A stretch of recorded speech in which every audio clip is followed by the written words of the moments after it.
And what is up? Welcome back. It is Friday night, and you're here with the Average Boys Podcast. It's your boy ChrisP, and I am here joined by my awesome co-host Trigger. What is up, my dude? What's going on, man? I am a bit under the weather, man. I think I was telling you about this you sounding a little bit blue there, guy. Yeah. So I don't know what it was, dude, but I ended up coming down with a good a good cough and congestion, and it's been knocking me down all day. So you got the vid-19. Yeah, dude. So I hope it's not, man. I'm really, of course, just like everybody else, when, especially right now in the times, any kind of symptom of any kind of cold or any kind of flu is it's gonna scare you. But I don't think I've been around anybody that's been that has anything. So I don't know. I have a really bad tendency to sleep with the fan on in front of me, like really heavy, because I like super cold weather. And I've noticed that for the last couple of days, every time I wake up, like my throat is killing me, man. My throat is fucking killing me. So I think I might have just came down with a bad congestion cold, and man, I'm sleeping with the fan. Yeah, like it's really weird. Like I literally like hug the fan almost. Like I love cold weather. So super funny, dude. Like I used to fucking hate cold weather, right? Used to absolutely hate cold weather. Could not do it, right? And then I went to the army, and I literally spent like fucking 75% of my career in the cold, bro. Like I was always cold. And like I went to Korea, California, Georgia, Kansas, all over the place, right? It cold. And my Probably house, my best comment this one right here from Gilbert. Probably my best. 4 9 PM rooms. Real quick, give a shout out to everybody. Gilbert, Alex, Danny, what's up? How's everybody doing? I hope you guys are doing really good. Let me hold your beer, dude, for sure, dog. Right? Let me grab it. Man, if you go to Ninja Land, bro, I'll let you touch it, dog. I'll let you nibble on it. Yeah. And dude, my no shit, my house is set to 68 degrees. Jesus Christ, dude. Dude, and usually honestly, we have our set to like 74. Nah, dude. 74, way too hot for me. What do you pay for your electric bill? Like Christ, 71 is like absolute comfort. 68 is like kind of chilly. Like sometimes I wake up and I'm like, yeah. Roughly, what's your electric bill like? Kind of high. It's gotta be full, man. I was gonna say it's gotta be fucking high, dude. It's about $200. Yeah, that's pretty well, man. Dude, but then again, you guys have your work in the morning and stuff, right? But it's not just that, bro. You also have to remember a $7,000 PC. Then I got my wife's stuff over here, and them shits are always on. Yeah, always. I'm the same way. But yeah, man, it's been a wild week. Like I said, I got a little sick. It hit me really hard yesterday, so I've just been sitting in front of a what are those things called? The vaporizer? Oh, the nebulizer or whatever. Yeah. Yeah, I've been hitting that really good, trying to loosen up the phlegm. So I'll be my best friend today is probably going to be the mute button. So I'll be hitting the mute button like every now and then when I got a cough super crazy. But yeah, I hope everybody out there's doing good. What's up, Pete, bro? Sorry about John Young Bosch pulling out of your event, but Walter Jones is still going to be there, right? Yeah, he ended up pulling out because he had a situation that he wasn't able to make it, but Walter Jones is still going to be here this weekend, which is super exciting. The original Black Ranger, super nice guy. I know he'll be at Quinn Comics, and I believe very much, Alex. Yeah, so it'll be really cool, man. I'm really excited for that. I know that probably Alex and Gilbert are going to go. I probably am not because like I said, I'm a little sick, and I don't want to try to go out there and add on to the shame of this. Yeah, man, that would be a little irresponsible. Yeah, it'd be counterproductive. I'm over there telling people to be safe and shit, and then I'm out there trying to get people sick and shit. Right. But what I will be doing is just getting outside and just taking in some sunlight. Just getting some good old sun. Yeah. But yeah, other than that, I still have. Let's like we talked about. Like, I guess the idea would be the fear of the CV-19, right? Yeah, the biggest fear. But like it's so weird. Like I keep testing my test of smell and test of taste. I know what you mean, man. There have been a couple times that myself and Audrey have kind of come down, with like the sniffles, that to say the least.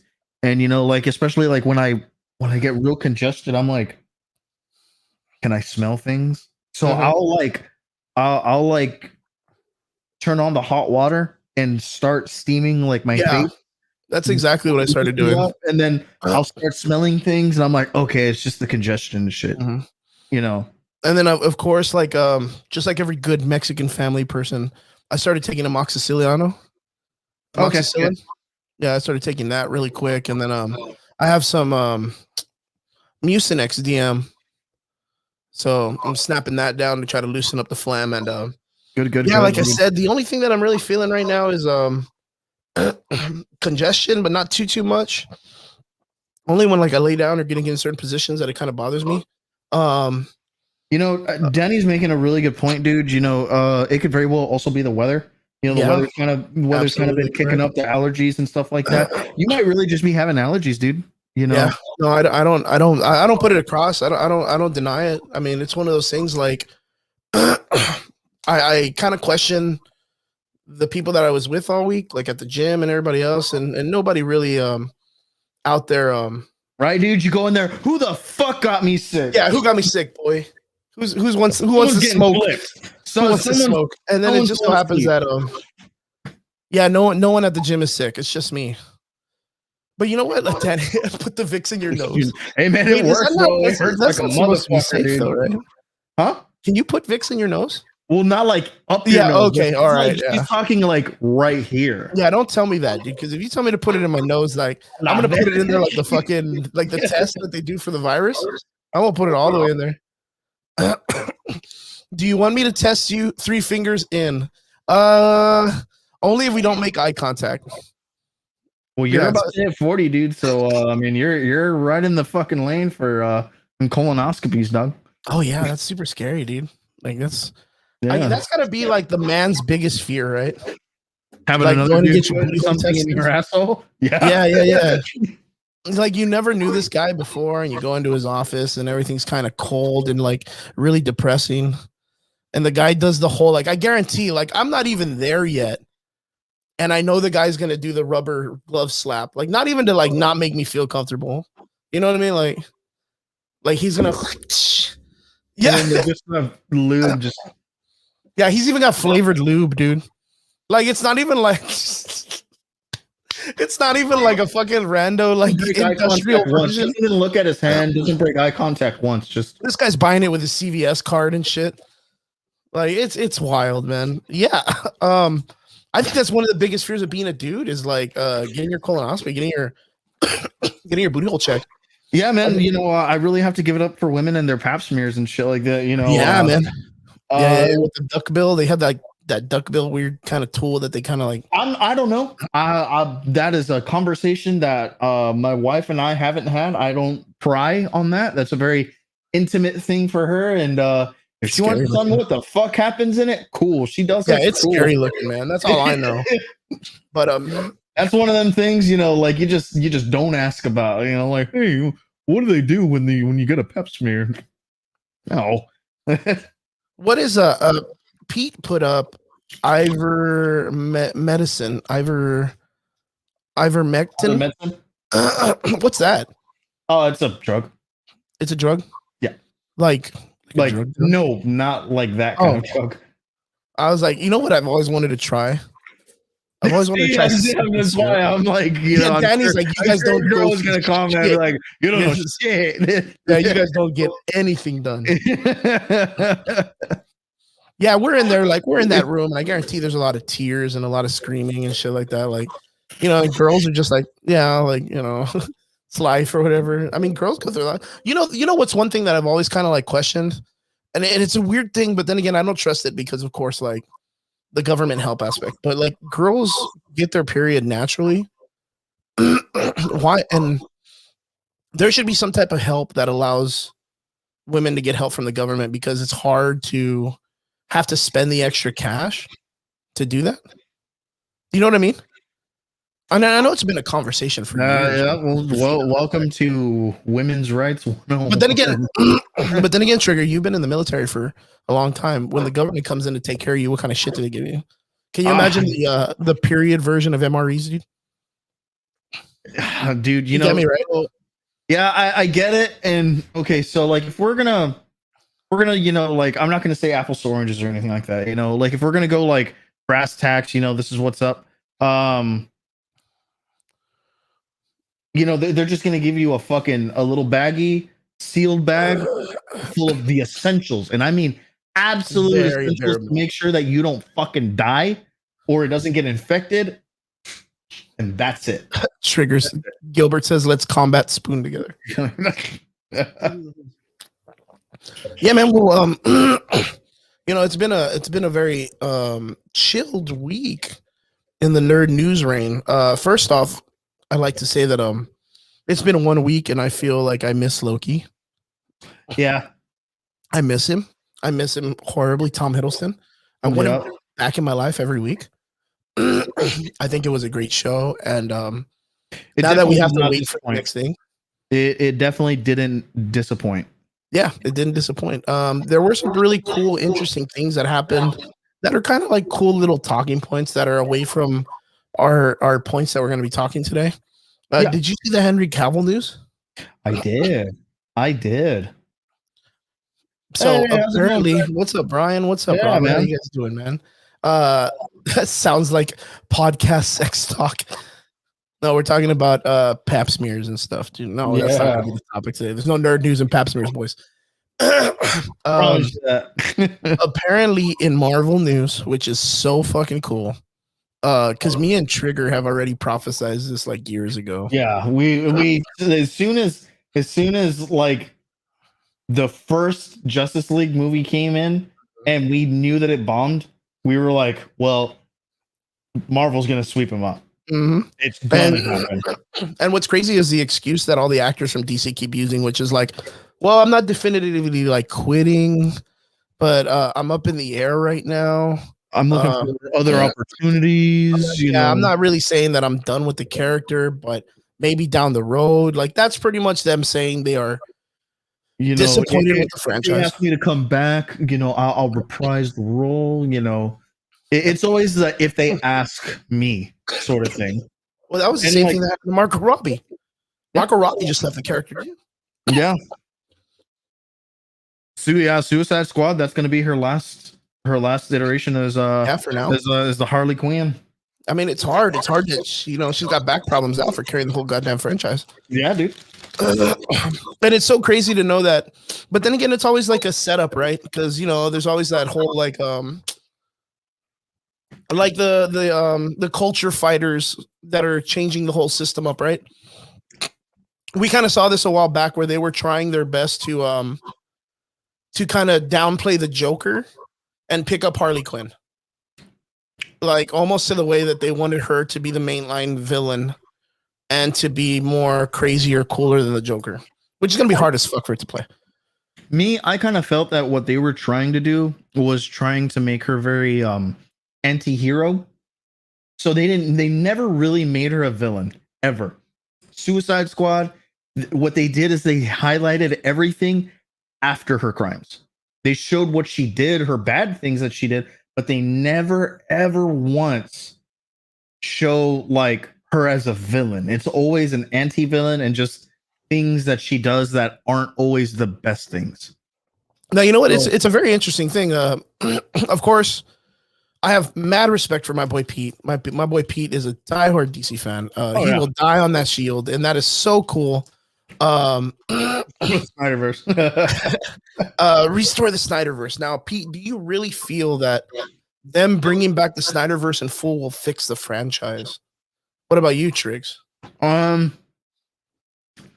the potentiality for it. It has the potential to be fixed. My thing is that with the such negative connotation that a lot of these actors have already received from the fans, my real question or my real thing is like, well, do the actors even want to anymore? With such just like pure shit talk that these guys, have received, whether about the character, or about the story writing, or about the movie as in general, they might just be a little bit disillusioned and hey, I don't want to anymore. Yeah. Like that ship has sailed, sort of thing. I mean, you could see it like so hardcore with Ben Affleck. Yeah, I think his was like the most hard one that you could literally see that there was a lot of disappointment in him. and he was kind of like iffy about returning to the role. Now, Trigger. I got to put that up. Hey man, I'm just saying, dude. Do I think that it can be fixed? Fuck yeah, I'm agreeing with you. I'm just saying, do the actors want to fix it? That's the real question. Do the actors want to fix it? Yeah, because you have the franchise itself that I think made the more mistakes than the actors did. Mm-hmm. So it's like the actors really aren't to blame for the situation. So if it's up to them, like I felt bad for Ezra Miller because I think out of all the characters, Ezra Miller put a lot of love into the Flash, and he was the one that was most open minded about doing like. I mean, look, he even came out on the fucking Flash TV show. He brought himself down to a lower position. 100% agree with you, Pete. 100% agree with you. Which one?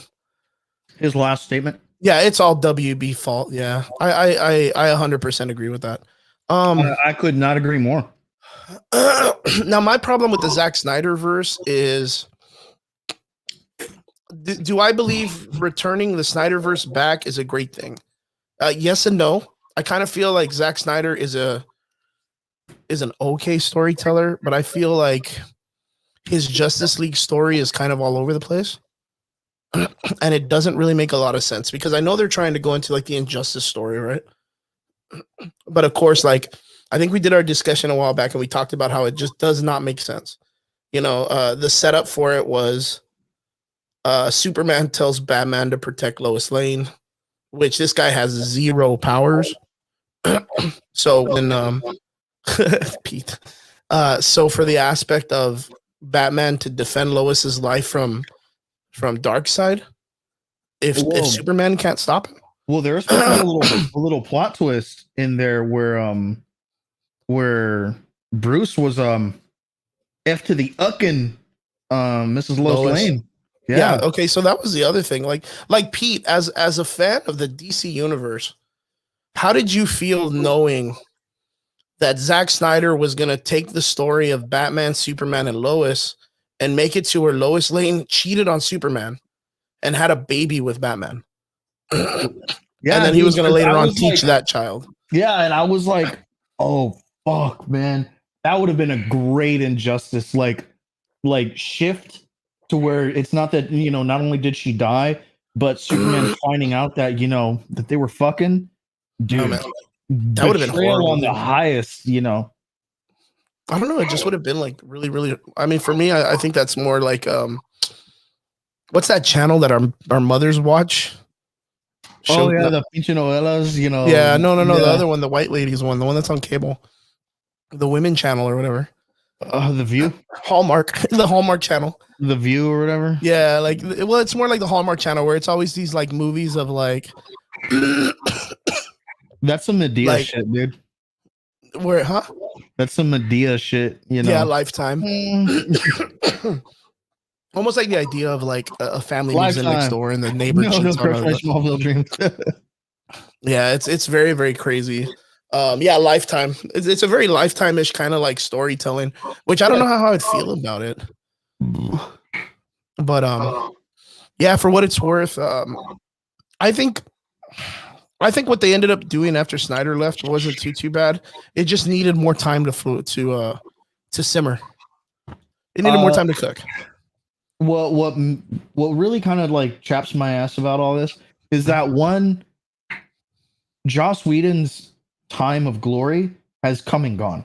Oh, right? Yeah, he is a very, like, he's a great producer, but he is not at the level that he used to be. And I think he's letting his name and his ego carry that. Yeah, carry him. And it's truly affecting his work. Yeah, it's annoying. The fact that, like, the Justice League was affected in the way that it was. Had we gotten the Snyder version of Justice League originally, this would be a completely different conversation than you and I would be having. Oh yeah, dude. That's a definite. You know, and it's kind of one of those things like, dude, you know, like, we had a guy who had a fucking solid idea of what he was going to be doing, had his trilogy planned out, and then, you know, the worst thing ever happens to him. Him and his wife pull out of the project, and then Joss Whedon essentially fucks all that up. Yeah. No, dude. And then on top of that, with him and Jeff Johns, what happened with Ray Parker, and the Cyborg character. Yeah. I mean, it's just a larger travesty on top of that. Yeah. Only to be perpetuated with the way that things were handled on WB's side, on their corporate side. I mean, it was just destined to fail. That this franchise was destined to fail, and it did. And I think with what's coming up with the Suicide Squad, I think there'll be like some redemption. I think I'm gonna tell you right now, I do not have the highest of hopes for that movie. Yeah, I mean it's James Gunn. And I love James Gunn. James Gunn is an excellent producer. Yeah. It's just that, he's an excellent director. But everything that I have seen from Suicide Squad has not impressed me in the slightest. Welcome back, Pete. Okay, welcome back, Pete. That movie looks bad. See, thank you. I'm not impressed. Nathan Fillion is in it, and I fucking love that guy. Yeah, Nathan Fillion is amazing. So, Pete, do you mean that the movie looks bad, like in a bad way, or do you believe it looks bad, like it looks cool bad? Like badass. Yes, I'll allow that. Restore the Snyder Cut. We'll put that up. Brian too, James Gunn, we trust. Yes. So actually, Brian left a really he made a very good comment earlier, which was, are we going to be able to disassociate Henry Cavill from Superman if he pops up in the MCU? Yes, I do. Now, what do you think? What do you think? I mean, we already got a basic idea of what's going to happen if he comes in and talks to Marvel. I mean, we kind of got a basic idea of who he's going to be. Yeah. Who do you believe that if they approached him, it would be for that character? Brian Braddock. Which is Captain Britain. Captain Britain. Yeah, Captain Britain. Like why not give the British guy his fucking role, dude? And on top of that, he's Britain's, I'm not going to say Britain's version of Captain America because he's not. He is, but he isn't. They obviously have a very, very different power set. Definitely. But just the way that he carries himself, and even Brian Braddock, has a sense of regalia about him that Henry Cavill himself can easily portray. And we have the opportunity to give Henry Cavill the true dues that he's deserved. Yeah, he deserves as an actor, man. Yeah. And you know what? And the treatment that he truly deserves. Now, I'm not going to say that he got treated like shit. Yeah. With Joss Whedon and stuff like that, because let's be honest, if it wasn't Henry Cavill, it was Ben Affleck, and those two, for sure, got the absolute preferential treatment. Absolute preferential treatment. These guys are fucking machines. They are specimens. These are gorgeous men. They are very, very good looking. They are very, very hardworking method actors, extremely accomplished. Ben Affleck more so. And this is something that I think that if he were to come to Marvel, he would have that exact same treatment, but he would also be given a cast. Not saying that he didn't get that with Man of Steel or any one of the projects that he did in DC, but he's going to be given a high level cast that to work with. Is that not just to work with, but to build on top of as well. I mean, it would be a really, really great call. I think it would be a huge slap to the face of Warner Brothers, which I've said before, the DC verse, because then through and through they've lost their Superman. Yeah. On the other side of the spectrum, did you hear that Warner Brothers has approached Robert Downey Jr. like multiple times to come to their universe? Yeah, and I've also heard the same thing where he's kind of told them to go fuck themselves. Yeah, pretty much. I mean, I kind of feel like there's this really, really beautiful loyalty to Robert Downey Jr. and Marvel. I kind of feel like deep down inside he knows that he respects like Stan Lee and his approach to him so much. I think it's not just that, but you know what? I think he greatly respects the Russo brothers, Kevin Feige, Stan Lee, Jack Kirby, these guys who have made their mark, who have helped him rebuild his career from absolute nothing. And you know what? And more so, but Disney and Jon Favreau, I mean, these guys are best friends in real life. Absolute best friends in real life. Like when Jon Favreau did that fucking cooking movie Dude, that movie is amazing. Oh, the food truck movie, right? Yeah. And I forgot what it's called, but I yeah, know. that movie has Robert Downey Jr. in it for like 15 minutes, if that. And Really, he's I didn't even know fucking that. A1 in that movie. Yo, what's up, Hal? What's up, Kyle? Yeah, but it's very interesting that like it's just like when James Gunn got released from Disney, like Warner Brothers did not hesitate to automatically go after him, like they wanted him like right out of like piranhas in a fucking pond or whatever. Oh, 100%. But it seems like it's the same thing with Robert Downey Jr., but I think it's a no-show for them and Robert Downey. Yeah, but kind of just to harp on that, Robert Downey's leaving in the absolute best terms. Absolute best terms. They gave him a story. He finished it, and he finished it beautifully. I mean, I Love You 3000 is probably one of the most iconic, Lines ever. Well, yeah, lines of our generation right now. And he says it. It's his line. One of his lines. And it's one of those things where you hear it and you're immediately going to be taken back to what you were probably doing. When you were sitting there at Endgame, so, hearing "I Love You 3000" for the first time. Oh yeah, and that's probably because everybody uses that in text messages now and everything like that. Oh yeah, of course. And then plus on top of that, he, his last line of his first and last movie for the exact same thing. I am Iron Man. I am Iron Man. This man, he left Marvel and Disney in the absolute best of terms. And I think he's not even coming back to voice his I heard voice himself in that he's not coming What back. If? Yeah, and What If? Yeah, he's not coming back to voice himself. So that's pretty interesting nonetheless. Yeah, I'm not all that happy about it, but at the same time, I get it. All right, man, understood. You are done. You have put in your work. 10 years of doing it. Hey man, that's I get it. Yeah, it's super impressive, man, for what he's done. So with that, who do you think would be a good replacement for Superman? Good replacement for Superman? Shit. In what version? Well, in any version. It's gonna lead up into our next spot. Yeah. Not who they have picked, but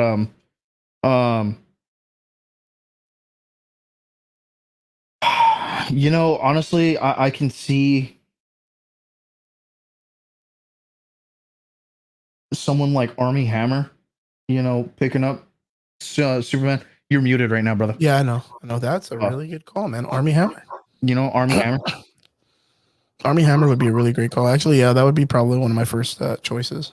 That's a really good call. The guy's got some chops. He's a pretty accomplished actor. Let's be honest and let's be real. No one is ever going to have the physique as Henry Cavill does. Yeah. And the dedication outside of like Chris Hemsworth. That's it. I'm out, Pete. Again, Pete. That's it. I'm out over and over again, man. Well, I mean, it's one of those things, Pete. Like, it's just like the situation. Well, not as drastic, but with the T'Challa situation, right now Marvel is scratching and vibing on how they're gonna continue on with the idea of the Black Panther story. Speaking of, man, did you hear that Duke Winston will be reprising his role as M'Baku? Yeah. Yep. Of course. Like, I know all those people are gonna come back. There's such a man. Angela Bassett. Such a great love for that story. Yeah, I mean, characters. So it's of course. It's one of those things. Like you want to be a part of it because you want to say your goodbye, of course, to Chadwick, and his character and stuff like that. Mm-hmm. If I was attached to that project originally, I would have been begging to go back. Yeah, of course. Like, when do I show up on set? You tell me. When do I show up on set? Let's go. I'll start next week. Man, I need to talk to your agent. I know you're talking to me. Yeah, I'm when do you need me on set? The reason why I bring up the Black Panther and of course the WB Superman is because right now it's looking like Um, what is it? It's looking like Michael B. Jordan is going to be going ahead with the Val-Zod. Val-Zod storyline on HBO Max. Yeah, interesting. He's just booked a writer and you and for I the called story. that too. You and I called it. We were like, dude, there's no fucking way that they're gonna do Clark Kent, like a black Clark Kent. Like, well, I mean, it's not something that's too far fetched. You saw I'm what not going to happened say to that it was Barbara Gordon, far-fetched, but it's one of those things where like they're not going to do it. They're not, like, they're stupid, but I don't think they're as stupid. I mean, because we saw also what just happened with Barbara Gordon, right? They casted a what is it, Dominican? What's her name? Yeah, Dominican. Yeah, and again they are canceling out gingers. Yeah, and then like then on that same note, she's brunette, and the woman that they have playing her is an amputee in the Titans. Wait, say that again. She's a brunette and she's an amputee. Like the lady who's playing her in DC Titans on HBO is an amputee. HBO Max show, right? Yeah, she doesn't have her right leg. What? I didn't know that. Swear to God, dude. New Barbara Gordon. I can't even spell, dude. Blame it on me being sick. Gordon. Leslie Grace. Is that who we're looking at? I think so. And this just came out like a couple of days ago. It looks like 2 days ago.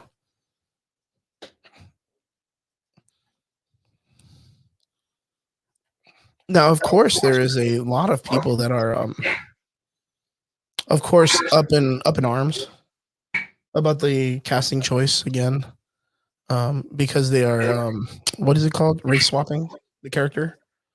Yeah. But then again, her name is Savannah Welch. Savannah Welch. Yep. But that's not the new Barbara Gordon for the film HBO Max. No, she is Titans HBO Max. Sorry, she's Titans HBO Max for Barbara Gordon. No. But I'm talking about that. Oh, no, I'm saying I will know what I'm saying is that like there's like a lot of changes happening to a very central character. You know, like this woman is a fucking redhead. You know, like in the comic books. Yeah. You know, if we just discard the fact that she's a redhead, fine, whatever. DC Titans is already fucking, you know, annihilated anything that they have going for fucking Starfire and Blackfire. I mean, and then not only that, like there's this like weird like social justice takeover. Did you hear about that new comic book that came out, or graphic novel called I Am Not Starfire? No, but I already don't want to read it. Yeah, you definitely should type that up real quick. You'll recognize it if you type it in Google. I Am Not Starfire. So if you go to the YouTube channel, what the fuck is this? Yeah, if you go to the YouTube channel of DC and you look up the trailer for this graphic novel, I believe it's only got like 747 likes to like 55,000 dislikes, and they dismused they took off the idea of commenting in the comments in the DC like YouTube channel. So what the story is the story is about. Oh yeah, dude, comments are turned off. Oh yeah, but look at the likes to dislike ratio. 2,500 likes, 69,000 dislikes. Yep. It's nuts, dude. It's nuts. So the idea, it's like Starfire's daughter, who turns into like a a little gothic girl, and kind of claims she's not like her mother, who's like perfect or whatever, and has to fight her aunt for. It's a really weird story. It's not very a lot of people believe it's like a self-involvement from the writer, the person who created the story, like a self-put, like where they put themselves in the story and they made themselves like the full character. How do you feel about that, dude? I'm trying to read the synopsis here, dude. What? Read it out loud, dude. Okay. So the synopsis is as follows: 17-year-old Mandy, daughter of Starfire, is not like her mother. Starfire is gorgeous, tall, sparkly, and a hero. Mandy is not sparkly, superhero. Mandy has no powers, is a kid who dyes her hair black and hates everyone but her best friend Lincoln. To Starfire, who is from another planet, Mandy seems like an alien, like some distant, angry, light years away moon. And it is possible that Mandy is even more distant lately ever since she walked out on her SATs, which her mom doesn't know. Wow, this is angst. Let's just say it wasn't widely accepted or well received. It wasn't well received at all. And of course, DC wants to write it off as, the people that rush Rotten Tomatoes, and they rush review and they kind of like bash review like certain things, and that's what they're trying to claim, that this is why it's not accepted. Which I don't think that's what it is, man. I think straight up the community has come together and said that it's not very good. And I don't know why DC keeps going in this range, but then again, Marvel has the same thing that it suffers from also. I don't know when we're gonna get a change. I don't know if I told you this past week, but I was disappointed with the Thor comic that came out where he attacked Cap. Oh yeah. And the reason why is because it's just going back to the same thing. This is where it goes off to the idea of, there was a lot of people that did not like Thor's with Jane Foster because of the whole mantle and female character and blah blah blah. But this goes off of the idea of like, okay, cool. Like, well, tell me when there was another story of Thor other than the Brotherhood story of him and Loki fighting Gore the God Butcher. Other than that, like, tell me that there's a great story. Because this one correlates with that one with Jason Aaron. You know what I mean? It's all told by Jason Aaron. That story. For me, I'd have to say, not just Siege, but Rune King Thor beforehand. The initiation of Ragnarok. There's been a handful. Been a handful. And there's also a handful of, there's a small handful of great stories per character. Not every single story is going to be like the knock it out of the park. Right? That's, and Kyle's right. Yeah, that's some cringy 2003 fan fiction. Yep.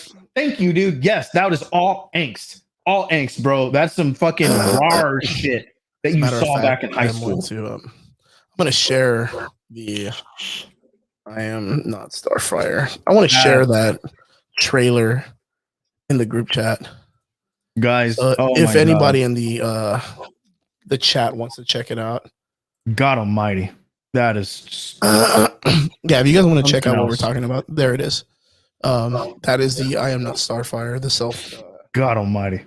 Self input of the writer for the character, trying to shit on the history of the Starfire character.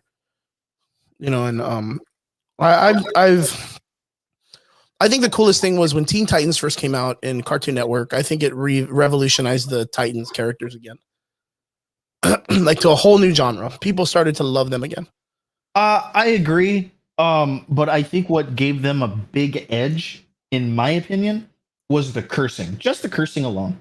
Mm-hmm. The fact that these guys were cussing and stuff like that, fuck Batman. Like, oh man. Oh no, but I'm talking about like back in the day, Teen Titans, when we loved them. Oh yeah, dude. This Teen Titans Go bullshit is fucking horrible. Yeah, but it's like a kids show. It's just silly. Teen Titans. Yeah, it's just silly. Teen Titans as a kid, so what's their excuse? Yeah, and you know what? I actually liked the meta that they made fun of it, knowing that there was a separate universe. Yeah, me too. I was like, I thought that was really smart. Yeah, I thought that was them not taking themselves too serious, and they kind of knew it was a joke, and they knew it wasn't well reserved or accepted, and they knew it, and they were like, you know what? Let's make it fun then. I really, really do dig it. And then again, I think of it for like children. It's one of the good children cartoons that's out there. Mm-hmm. And I mean, yeah. Oh man, sorry about that. It's not as good as the original Teen Titans. Definitely not. Teen Titans Go. But I mean, for what it's worth, it does have its cool little storytellings and the way they made the films. They even brought Nicolas Cage out. Like, there were some really funny things. I do like the when the Teen Titans threw all the kryptonite at Superman in that one scene in Teen Titans Go the movie. Mhm. That shit made me laugh so much, dude. It made me laugh so much. I'm sorry, I'm already coughing up a storm here, man. But You won't die, pussy. You won't do it. yeah, man, you ain't gonna die, boy. But yeah, going back to the idea of the Val-Zod story, do you think it's gonna be well accepted? I mean, Michael B. Jordan himself literally came out in Space Jams, and it was one of the best entrances that I had seen for a cameo in a long time. I thought it was so silly. Space Jam kind of like watch that movie. You have to pay me to watch that movie. it was for what it's worth. Like it was it's a good kids movie. There was a lot of cool I like ain't a kid and I ain't got any, so yeah, you don't really have to watch it. I decided to watch it, and there's a lot of cool like little Easter eggs that are in the background. Very Ready Player One. okay. Very, very Ready Player One. But I lost my brain cells watching that trailer, Chris. I told you guys, and I have to get everybody involved because these are the kind of things that come up on our feeds like every other week. And a lot of people think we're kind of like that when we cover these things that we're kind of like implementing our own opinions on it, and maybe it's a little too far-fetched, but no, that trailer is really bad. That trailer is really, really bad. You know, so not, Pete guys, says my kids didn't want to watch that mess. Oh yeah. Man, Space Jam. Ooh, that's hard. You know what? For what it's worth, I did like all the Easter eggs. I did not like LeBron James's acting. No shit. Yeah, LeBron James is a really bad actor, and I didn't like like how real first world problems. The situation happened at the beginning where the son was like messing around on the basketball court with his older brother, like just joking around. And then LeBron comes out and goes, "Hey man, what are you doing, man? You're not supposed to play here. This is where we work." And I'm like, bro, it's a basketball court. Like you're supposed to have fun. Like, and I guess that's the whole thing is like, it's about fun. But the kid is making his own video game. Like he's literally writing his own video game in the story. So like that's why he's not into basketball, is because he's programmed and he's creating his own video game. That's so shitty. Yeah, and that's like LeBron James is like, oh, games are for silly things. That's not real. And it's like, I mean, yeah, he's not playing the game. He's making the game. It's different. Like that's why I didn't really like get behind the story too much. But don't you play a game, guy? Yeah. Literally a basketball game. Yeah. And I mean, for what it's worth, like, yeah, there's like an Iron Giants reference, which is the only reason why I kind of watched it, because the Iron Giant was supposed to come out and he does. Does he say family? Please say he says family. What? Does he say family? Who? The Iron Giant? No, dude, he's not Vin Diesel, dude. I mean, he's supposed to. Oh, he is Vin Diesel. My bad. Yeah. What the fuck? Oh my god, that was a meta fucking Easter egg. No, he doesn't. He doesn't say family. He's like trash. Hagar, go. But giant swallow, or I don't know what he says at the end of the night. Shit, crash. I don't know what he says. He goes, Iron Giant, stay, Hagar, go, and he just chucks him into space at the missile, dude. That's what the Iron Giant needed to enlight. So let's see. Danny says, first, Brian says, I got excited last minute to watch it, and then I remembered LeBron has to act. Ouch. But yeah, definitely, dude. It was hard to digest. And Bugs Bunny felt really weird, man. Bugs Bunny as a character felt really weird. Like they didn't get it. And Danny says, so let me guess, they're gonna into fight. Boys Runaway Dad. What? Has to fight? Oh, yeah, you're pretty much breaking out. Yeah, and then later on, he has to do a basketball game against his dad. And not only that, to put lemon and salt on the wound, Trigger, the main actors that are like the villains of the show on a Disney or whatever WB movie is, of course, Don Cheadle, which I have nothing against Don Cheadle, but Sarah Silverman, dude. Sarah Silverman. I hate Sarah Silverman. I hate her guts, man. I don't like I was very insulted when she did like her blackface skit, like, you know what I mean? Like, yeah. And she's in a fucking kids film. Straight up, Don Cheadle. Like, I mean, don't get me wrong. Like, we've talked about it before where we don't really talk politics. We try to stay away from it. And I know Don Cheadle is a very open guy that talks about his politics, his views, and stuff like that. Same thing like Mark Ruffalo and all these other guys. But why is it they didn't speak up against Sarah Silverman for what she did? Like Don Cheadle himself should have said something. Like I would have been like, "Yo, bro, just get someone else. Like bring me that chubby girl from Thunder. Was that Thunder? What's that one actress, the little chubby comedian chick? She did that Thunder superhero story. The one with I think I know the chick which one from you're talking Rush, about. dude, or what was it? Or Speed. Sandra Bullock. Remember they did a movie together where she's like a cop or something, and she's after this like con fat girl. She was Yeah. she was the chubby girl in the Ghostbusters. Melissa McCarthy. There you go. Thank you, Robert. They could have got her to do Sarah Silverman's part, but they ended up choosing Sarah Silverman. Which I hate the guts out of. I despise her, and I think when I saw that, that really kind of cut me out of not wanting to watch it. I did like the Lola Bunny, Wonder Woman crossover. I thought that was really cool, like kind of cutesy, kind of giving that whole like women power to Lola Bunny. I thought that was really really cool. And not only that, they brought in the chick that does Ahsoka Tano's voice. Rosario Dawson. Yeah, Rosario Dawson to do Wonder Woman. So, Sick. and that's because Rosario Dawson does play Wonder Woman most of the animated films of Warner Brothers animated Wonder Woman films. So, not too bad on the reach of the Easter eggs are probably the best thing.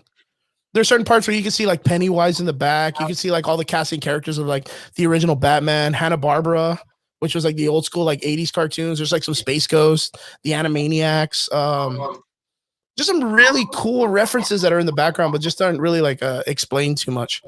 But yeah, Space Jam was kind of a letdown, kind of a big letdown. So Trig, going on to other talking points. Tell me about what happened with Blizzard. Oh man, Because you're a big Blizzard fan, right? Oh yeah, huge. What does Blizzard do? Like, what is it? What company do they make games for? So Blizzard, Blizzard is the creator of, three of the most influential franchises in video game history. Diablo, StarCraft, and Warcraft. So we get Diablo, one of Blizzard's very, very first installments, along with StarCraft and Warcraft. Warcraft obviously, turning into World of Warcraft, one of the most successful, if not the most successful MMO in history. They are super duper successful, have amazing story writers. These guys have it down. But they also have, I don't know if they bought or were bought by Activision. So it's Activision Blizzard. And there are some allegations coming out, some investigations that are still in progress where there's not just sexual harassment, but just a lot of mistreatment when it comes to their female workers and lower level positions. A lot of pay disparities. So what I mean by that is that if you guys look up the alligator, or just look up the Blizzard scandal right now, you will see that there's a lot of male employees that will literally just game all day long and delegate their work to just female employees or lower level employees, pay them piss for it, and then on top of that, when yeah, when they don't meet their deadlines, it's kind of like a frat boy sort of thing. It's turning very fraternity, and I find that very interesting coming from a group of fucking nerds, who like, granted, I'm a nerd, I wear that badge proudly and stuff like that, but these are guys who literally sit at home all fucking day, aren't active. From what I've read, these guys will get drunk all night, show up to work hungover, and then delegate their tasks out because they're too hungover to do them. Jesus Christ, just man. shit like that. And then, there's another thing called a cubicle crawl where they'll get like a junior employee super drunk and have him crawl around the office into cubicles and shit like that. That's pretty fucked up. Yeah, dude. So it's like hazing almost. Yeah. It's very, very good old boy, very fraternity sort of shit going on. And yeah, there's gonna be some hand catching, if yeah, I have a Blizzard's president, J. Allen Brack, sent out an email to staff last night addressing the allegations from the week's explosive lawsuit, because they're just going through a bunch of lawsuits, calling them extremely troubling and saying that he'd be meeting with many of you to answer questions and discuss how we can move forward. I personally have a lot of emotions coming out of yesterday, and I know you do too. The allegations and the hurt of current and former employees are extremely troubling, reads Breck's email. I know many of you would like to receive more clarity. While I can't comment on the specifics of the case as it is an open investigation, what I can say is that the behavior detailed in the allegations is completely unacceptable. Yeah, man, that's pretty wild, man. Yeah. I mean, Blizzard's a huge fucking company. Dude, they have offices all over the world. Offices all over the world. Their main office being in California, which is where Kyle is from. These guys, they're some of the biggest names in gaming. Yeah, biggest names definitely. In gaming. I used to fucking make money playing World of Warcraft. Mm-hmm. I was devoting like 16 plus hours daily on that game. Of your life, yeah. Yeah. And then only to find out that the company is doing this kind of stuff, which is super sad, man. Yeah, man, it is. I'm not gonna. Yeah, exactly. Dark mark on a great state. Yeah, I was gonna say, man, it is gonna be a dark mark on a great state of gaming and stuff. Yeah, it's super sad. It's just one of those things, dude. Like you have something so prestigious and stuff like that. Something that, like, if I was offered a position at Blizzard tomorrow, I would be very hard pressed to take it. Would I take it? More than likely. Would I lose that job? Fucking probably, if they ever treated me like that. Yeah, definitely. Fucking tell you that. Yeah, definitely. It's for what it is. Blizzard's is a huge company, multi-million-dollar, billion-dollar company, and for them to be kind of going through this is a really big stain on their name and their representation. So, hopefully the president of the company can snip it in the butt before it gets out of control. Yeah, man. And the shittier part is that, like, you also got to remember, not only are they, the creators of one of the most popular MMOs out right now, next to Final Fantasy 14, which, believe it or not, has a larger membership than World of Warcraft does. Oh, definitely. But they're also in charge of the most popular fucking battle royale game, COD. Yeah, Warzone. Yeah, these guys are putting out some fucking amazing titles and stuff like that. I get that people will obviously boycott, and totally understandable. I'm not, because I love the content. I don't have to support what they do, but man, I will definitely support what they fucking produce. Oh, definitely. I always give this particular example, and for anybody who listens to metal, a lot, As I Lay Dying, their lead singer Tim Lambesis, several years ago, I want to say like a decade ago or some shit like that, tried to have his wife killed, hired a hitman, tried to kill her, right? Was found out, that's was caught. Fucking wild. Yeah, was found out, was caught, went to prison. And As I Lay Dying didn't put out shit for fucking ever. Their new stuff is fire. Well, some of it is. But some of the friends that I have, they were like, I don't care if it's fucking the greatest thing, to come out, from As I Lay Dying, period. I'm not listening to it. Yeah, you're not listening to it. It's the same thing with me. I'm like, because of Tim Lambesis. And I'm like, dude, I get it. I 100% get it. I don't have to like the people that fucking make it, dude. But if I like the content, I'm probably going to watch it. Yeah, it's like me and the James Gunn situation. Like, I really don't want to support him for who he is as a person. I think he's a piece of shit. Yeah. But we'll see what happens, of course, with Suicide Squad coming up and all that stuff. So, like I said, dude, my bar is not very high. Yeah, no kidding. These companies don't even really allow us to raise the bar anymore. Yeah. Especially Warner Brothers and DC. Yeah.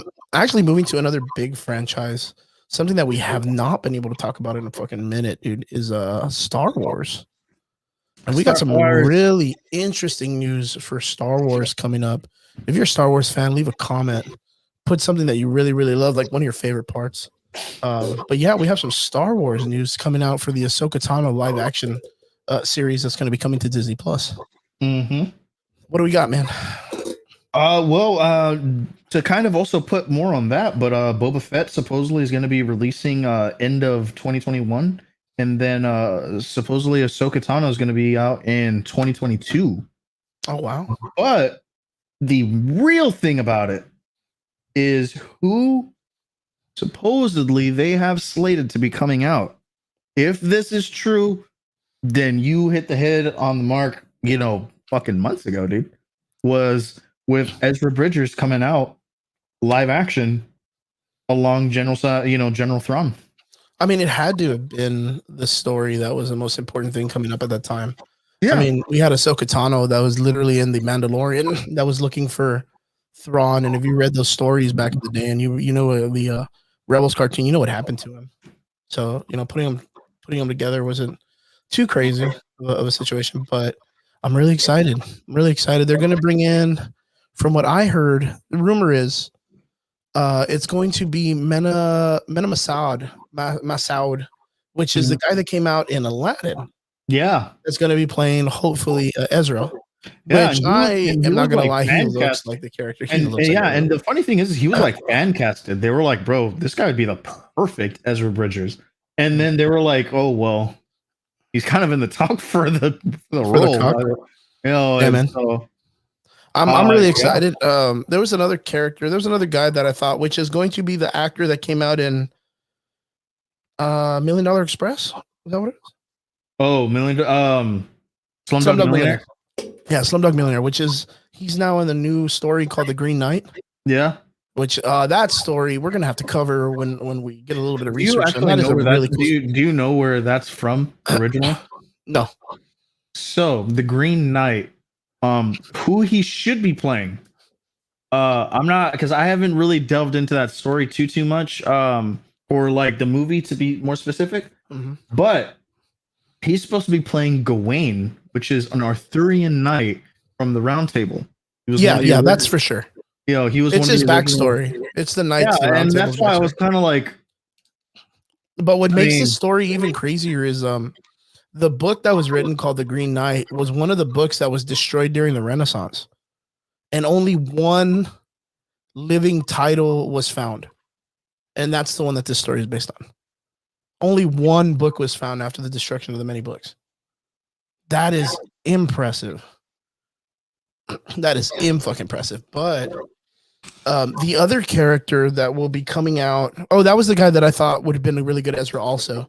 But the guy from Aladdin, he seems like he'd be pretty good. I'm just excited to see a live action representation of Ezra, his character, come out. I'm super excited. But the other one that kind of gets me kind of weird is Lars Mikkelsen. Is that Mads Mikkelsen's brother? Yeah, Mads Mikkelsen. Mads Mikkelsen. No, Lars Mikkelsen is the one that they're getting. Because Mads Mikkelsen was already in Star Wars. He was he was in Rogue One. Yeah, he was in Rogue One. He was in Rogue One already, and he played the father of the main girl in the story, which is also the name of Lars Mikkelsen. Yeah. Which is a pretty interesting character, Lars Mikkelsen. I don't know who he is. Are we familiar with this guy or no? He hasn't been in a lot of things that I've seen. Yeah. Well, this guy is interesting. Well, this guy's Danish. They're both Danish. So, that's that part of the world. So a lot of the stuff that they've been in, that's like a lot of the stuff that they've been in have been kind of focused in that area. But what the hell? He was Stregobor? What's up? He came on The Witcher. Did he really? Oh, he was the guy in the garden. Yeah, he was the guy in the garden that the Witcher's talking to. Remember in that one spot that's like magical? I know. Oh, I don't. I'm just telling you. I remember the actor know though. that lore. No, I know it very well. But that's why when I was like, he was Stregobor, and then looking at pictures, and I was like, Do you oh, think because there's a possibility that we can get a Cal Kestis in the show in one of the live actions? I mean, that actor is still prominent, still young. I mean, it's a possibility. I don't know if they made. I don't know if they canonized that game though. Oh, that would be so sad if they didn't, man. It's such a great story. It's because like that to me, that story is like it's a perfect telling because that was a huge gap in the story that there wasn't a lot of story being told. You know what I mean? Like, yeah, of course, like the Jedi's get killed off, but you have Jedi's out on patrol and out all over the place on their own thing. You have younglings that are like not at the academy. I mean, you even had that scene where that one youngling comes in and saves Padme's stepfather. Mm-hmm. Do you remember? Yeah. Where he comes out and you're kind of like, you know what? Like the Cal Kestis story from that Star Wars game isn't too far fetched what could have happened. Yeah, I know. And it's cool because it does give a lot of range for Star Wars to make more stories about it because being that they mess with a galaxy, not just a couple states and cities and world or whatever, like there's so much opportunity for them with storytelling. They don't have to always stick to the same one. Which is the thing is like, yeah, like the Mandalorian story to me is pretty cool. I just did not, I mean, I might get a lot of slack for this or whatnot, but I was not a big fan of them bringing in Luke Skywalker. The reason why is because there's already so much of Luke in the story. There's so much that they could have done with other characters, and I feel like for what it's worth, Luke Skywalker kind of got his call in the last 3 movies with him throwing the lightsaber and him saying the Force sucks and going all My Chemical Romance in the caves and they already did him. They already did him the way they wanted to do him. Now there's so many other characters that they can work with. A Darth Vader series. Are we excited for that? And what part of the series would it be about? Would it be about the continuing story of Darth Vader going around and conquering, like in the comics? Yeah, that I think a Darth Vader series would be stupid. There's not to be rude, right? But like, I mean, for what it's worth, Darth Vader already has a great backstory. Yeah, great fucking backstory. I mean, I think a Kenobi story. There's plenty of things that highlight what he was doing in between. Yeah, episode 3 and episode 4. Mm-hmm. Even going into episode 5, mm-hmm. There was a lot of things that happened. We're not just talking about like Force Awakens or anything like that. Or Force Unleashed. I mean, but there's comic books. Yeah, a lot of comic books. A lot of comic books that like show you like this guy was a ruthless motherfucker, dude. Yeah, and super powerful. There was a big reason why Palpatine was very afraid of Darth Vader. A Kenobi story, I think that would be pretty cool if they do the story of him on Tatooine, right? Well, that's what they're doing. I mean, the Kenobi show is coming. I mean, it's gonna happen. Yeah, but if it's based, if it's a Kenobi show, like I would like literally specifically like it only on the part where he's there protecting Luke Skywalker. What it is, yeah, that it's him on Tatooine. And whatever the fuck he does in between 3 and 4, Okay, that makes sense. That like, yeah, because even from what I've read, is even Hayden Christensen will be reprising Anakin, not Darth Vader. Oh yeah, I've heard that. I've heard that too. I've heard that, which is really really cool. Which is really cool. Which means we may even get a what's her face, Padme. Yeah, Natalie Portman to be Padme. Honestly, man, it like. If they were going to do it, it wouldn't be anytime soon because I mean, I'm sure that she's still very devoted to her role as Jane Foster Thor right now. Yeah, it's going to take a lot of her time. Yeah. But she'll be there in the studio, Star Wars and Disney, not too far from each other. I mean, and she's one of those actresses that's like a very hardcore actress. Mm-hmm. So her being challenged to do 2 roles at once might be a big thing. Might be a big thing for her, but Yeah. Star Wars news. I feel like we haven't, and that's because I was just thinking about that yesterday. We haven't had any Star Wars news in such a long time. Well, So it's finally good to get some. Nothing, all that like amazing has been coming out. You know, like Bad Batch has been like I think like the only prominent thing coming out for Star Wars at all. Yeah, and it's kind of sucking. I mean, Star Wars is such a good franchise, and I mean, for what it is that they did in the last movies, like, they really need to redeem themselves, and the Mandalorian really brought a lot of high marks for them back into what they're going to be doing. Hopefully, I'm really excited to see the book. What is it? The Book of Boba, or what is it called? Mm-hmm. I'm really excited to see what they're going to go with that. So, more to hype on that. But have you heard that Dave Filoni and Jon Favreau have like been in official talks to write out the last trilogy? I mean, that would be great because you get people that are very grounded in the stories and they know their shit. Yeah. And that's what they kind of need. They need someone who they need a George Lucas. They need someone who knows the overall arcing story, not someone who thinks they're an artist and wants to tell some fucking version of Star Wars of themselves. I think that's where they messed up with like the dude that made part 2, which was Rian Johnson. Rian Johnson, he knows his shit. He's a big Star Wars fan or whatnot. But whenever he was given the opportunity to be like, oh, I know the fans want this. No, we don't. Yeah, no. The thing is like he knew all the points, but when he was getting to a point in the story where he was like, I know what's going to happen next because the fans want it, he would fucking flip it and give him something else. They were like little teasers of what they wanted, and then he would flip it just because, oh, I'm an artist. I'm gonna get him close and then take it away from him. And I'm like, dude, we don't need that on the 8th movie. We don't need that on the ending of a whole fucking saga. You know what I mean? Yeah. Like it would be interesting if you did that in like the prequels and you were leading up to a bunch of crazy shit, or like, you know what I mean? Like, but not at the last movies where we want definitive like endings to all of these like twists and turns. Rian Johnson, I mean, he knows his stuff. I mean, he knew about the idea of the Force, how it was a possibility that it could kill Luke using that much power. You know, he knew that stuff. You know, he did his research, and I give it to him, but he even admitted it that he was like, yeah, like I knew what the people wanted, but I didn't want to give it to him. Well, like he meant punk. Yeah, man. And it's like, man, dude, Rian Johnson, like, fuck, bro, Jumper was good, or whatever that movie you did. Just give us something good. Yeah, dude. But yeah. But you know what? As a matter of fact, Brian brought up a really good comment, but do you think there's a possibility we might see a Mace Windu cameo? Honestly, man, if they did, it would be one of the biggest reveals of like, you know, the past 25 years. I would be 100% about that, dude. You know, it would be a huge deal if they did. I've been noticing that Nicolas Cage has been falling. I mean, not Nicolas Cage, but yeah, him too. Fuck it.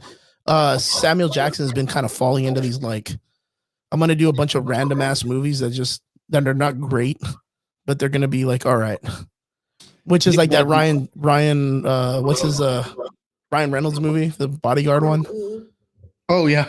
Yeah, like he's always doing just silly movies, real like Snake on a Plane kind of stuff. And I just feel like he's kind of like staying away from for a while. Yeah, but for a while, Samuel Jackson was the highest paid actor in history. Oh, dude, definitely. Fuck yeah, he still is. I wouldn't doubt it. That guy has enough money to be like, do you kids want to make a short film? I still love the idea that he went up to George Lucas and was like, hey man, does anybody got a purple lightsaber? Or what are the colors? Like, remember he had like a whole conversation with him about it? And he's like, yeah, the colors do mean something or whatever. And he's like, oh yeah?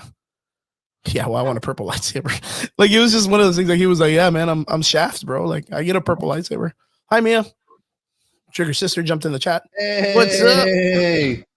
But yeah, like, I would definitely be 100% about having a Mace Windu cameo. If you guys look it up, I will find it really, really fast. Someone had actually made a Mace Windu return. Made like a really theory cool, or something like that.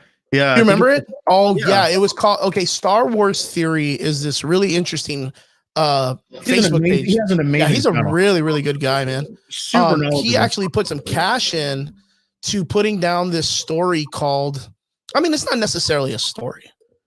It's just a fan fiction, but it's called The Amethyst Blade, dude, and it looks so good, dude. Epic, dude. Epic. I'm gonna put it in the chat real quick so that way we all know what's up. As a matter that of way fact, we're all caught up and no one is behind. He actually just put. Speaking of more Star Wars shit, dude, he actually just put up that a new Luke and Grogu poster was actually officially released. Oh, I heard about that. And apparently, like, it gives the idea of them like training together and stuff. Yeah. Mia, it's good to see you. Thank you for jumping in the chat. We miss you also. We hope you're doing good. Yeah. We are doing fine. I am a little sick, but I am strong. I am reaching my next level like Vegeta did in the new series of Dragon Ball, where he is now the god of destruction. He has no eyebrows. Yeah, but bushy eyebrows. But yeah, man.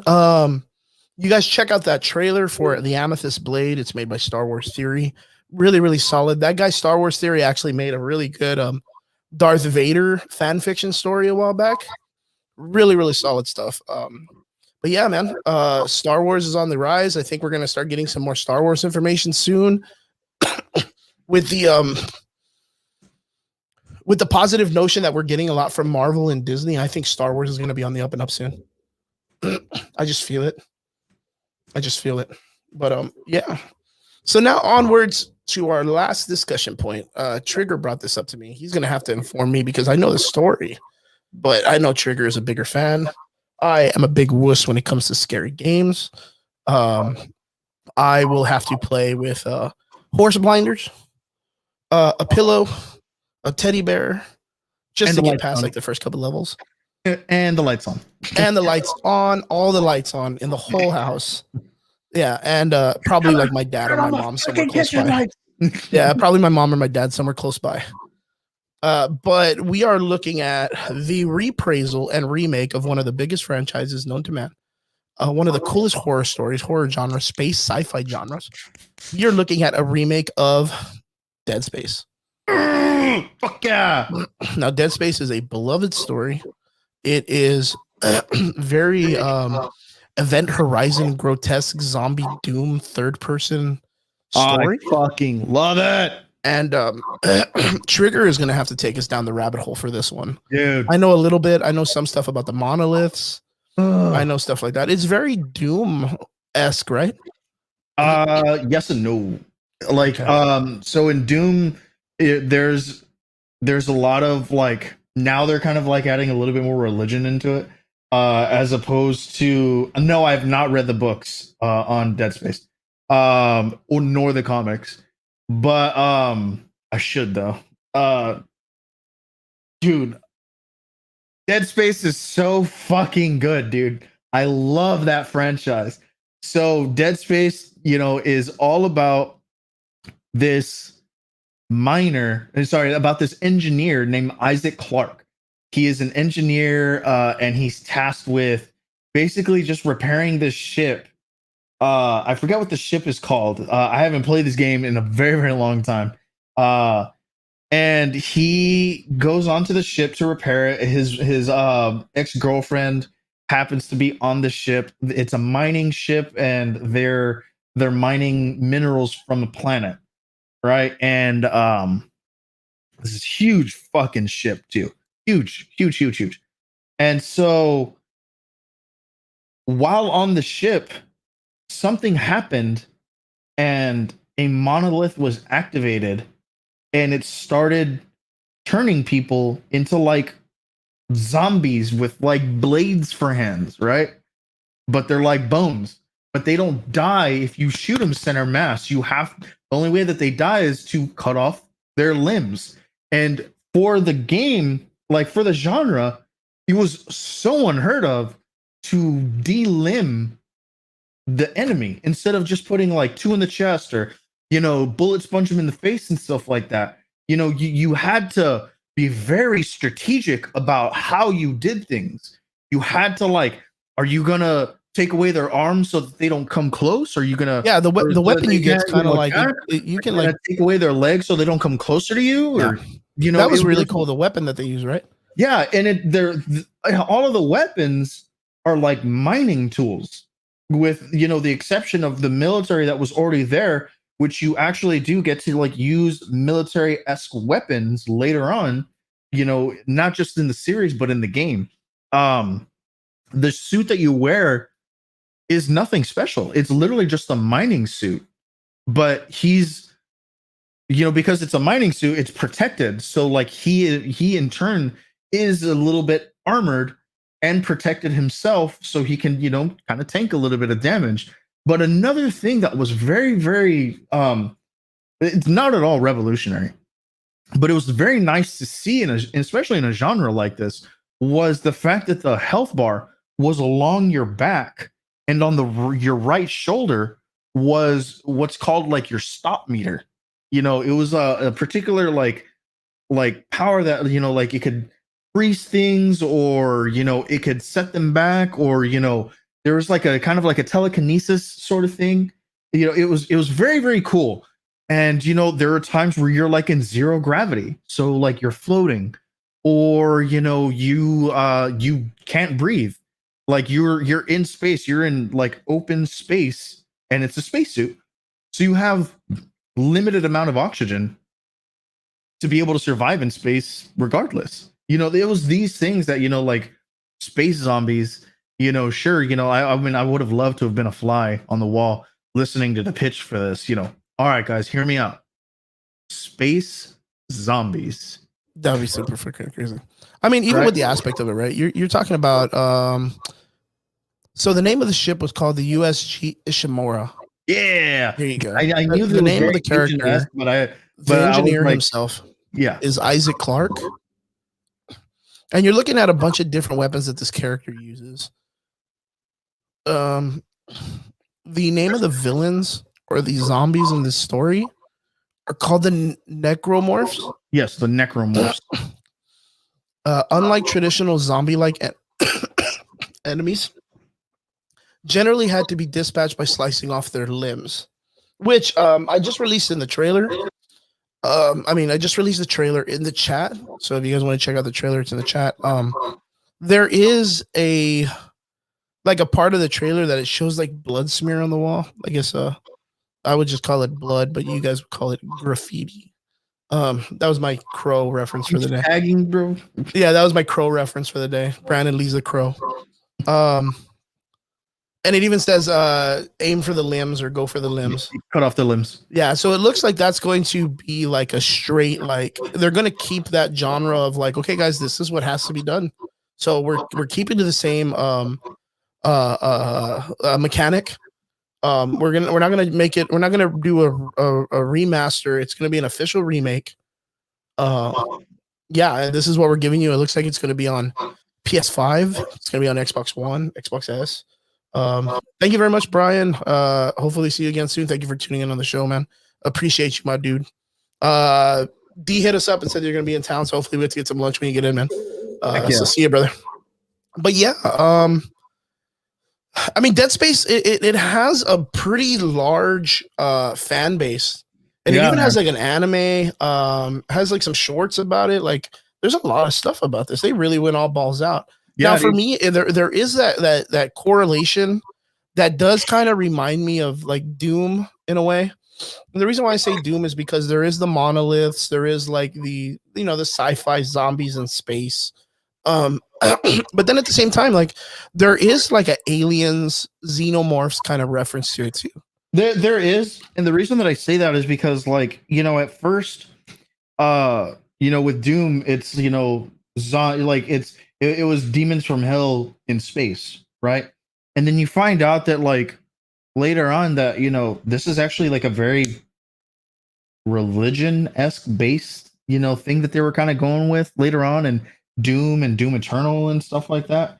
No, I have not. John, you asked that question earlier. You literally asked that question.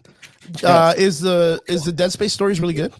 Yes, I like it because it has a bit of a religious connotation later on and stuff. You find out that there's like that the monoliths are like human created.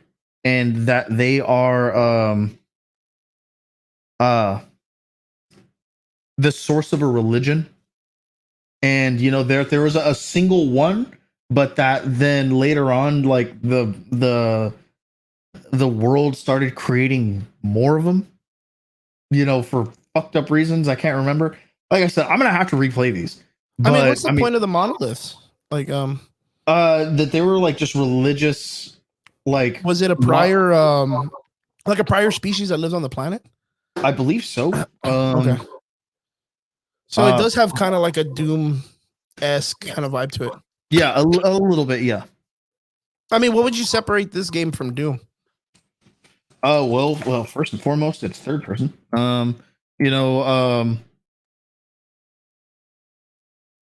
They, on top of that, like the central story to Doom, originally was just kill demons, right? This was, he was doing this specifically so that he could get his ex-girlfriend out, right? We have to get her off of this ship. We have to get everyone out. We need to get out, right? And that's what his whole motivation was. Like, there was a very, very story-driven motivation to, like, all right, I got to get the fuck out of here. Let's find this girl. Let's find the crew, and let's get the fuck out of here, right? And then it kind of turned a little bit more into like, all right, there's people involved in this that we need to like stop. And then it turned into like, now people are after me because I've affected certain situations and I need to stop all of it. There was a lot of story building throughout the games, as opposed to Doom, where people are in the chat basically saying like, hey, this this is just an action game.